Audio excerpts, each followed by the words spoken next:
संगम युग माने कि कलयुग और सतयुग के बीच का जो समय होता है उसे संगम युग कहते हैं। तो परमपिता परमात्मा इस संगम युग में ही अपना परमात्मा ज्ञान हम तक मनुष्य आत्माओं तक पहुंचाते हैं और माध्यम होता है ब्रह्मा मुख, जिनके द्वारा ही ये ज्ञान हमें प्राप्त होता है। तो जब कलयुग का अंतिम समय चल रहा है तो संगम युग माने कि इसके बाद फिर सतयुग आएगा। तो ये बीच का जो समय है इसमें ही परमात्मा ज्ञान देते हैं। तो अंधकार से निकल के हम उजाले की ओर, प्रकाश की ओर जाते हैं ज्ञान प्राप्त करके। तो ये ज्ञान परमात्मा का सत्य ज्ञान होता है, जिसको हम सभी सुन के अपने जीवन में परिवर्तन लाते हैं।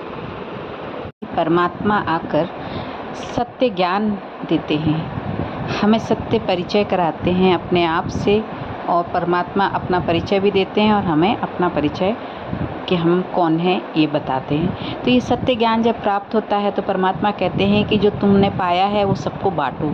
तो इसीलिए सत्य ज्ञान सब औरों को भी बताने का प्रयास होता है।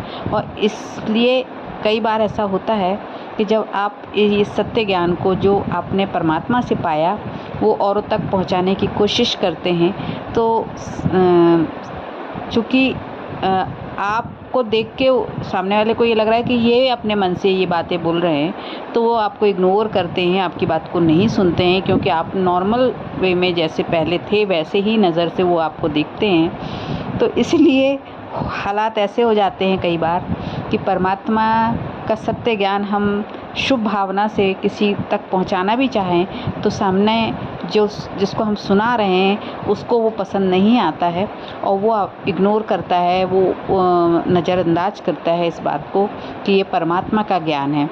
तो आप परमात्मा का ज्ञान सुना रहे हो माने आपके हाथ में एक दर्पण है, क्योंकि परमात्मा तो दर्पण है ना, सत्य स्वरूप है, सच का आईना है। तो आप उस आईने को लेके चल रहे हो और लोगों को दिखा रहे हो कि लोग देखो। तो लोग देखते हैं लेकिन उनको वो पसंद क्यों नहीं आता है?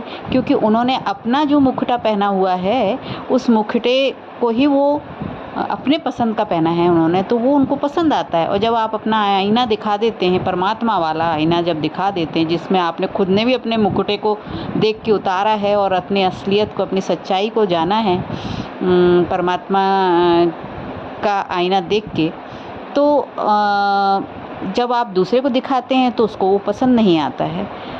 तो इसलिए ये समझना ज़रूरी है कि आखिर वो क्यों नहीं सत्य ज्ञान को सुनना चाहते हैं, परमात्मा के ज्ञान को नहीं जानना चाहते हैं। सिर्फ यही कारण है कि परमात्मा जो है वो सत्य का आईना है, वो हमारे अपने असली रूप को, हमारे जो असली रूप है ना उसको दिखा देता है। हमारे अंदर क्या अच्छाइयाँ हैं, क्या बुराइयाँ हैं, क्या हमने छुपा के रखा हुआ है अंदर, कितना हम अपने अंदर क्या क्या रखे हुए हैं, ये सब सत्य ज्ञान हमें परमात्मा आईना के रूप में दिखाते हैं। तो हम इससे पीछा छुड़ाते हैं, क्योंकि ये प्रैक्टिकल बात है ना कि आईना तो सत्य ही बोलेगा ना, जो हमारे वो परमात्मा के ज्ञान के द्वारा प्रकट होने लगता है। और फिर वो चाहे अच्छा हो या बुरा हो, जो भी हो हमारे अंदर, वो सब दिखने लगता है, स्पष्ट दिखने लगता है। तो परमात्मा सत्य स्वरूप हैं, सत्य के सागर हैं, सत्य का दर्पण है। और जब हम सत्य ज्ञान सुनते हैं तो हमारे हाथ में वो दर्पण आ जाता है जिसमें हम बार बार अपने आप को देखते हैं और अपने अंदर जो भी गड़बड़ियाँ हैं, जो भी कमियाँ हैं, कमजोरियाँ हैं, जो भी विकार हैं, उसको धीरे धीरे हटाते जाते हैं। उस आईने में देखकर अपने आप को फिर निखारते भी जाते हैं। ओम शांति।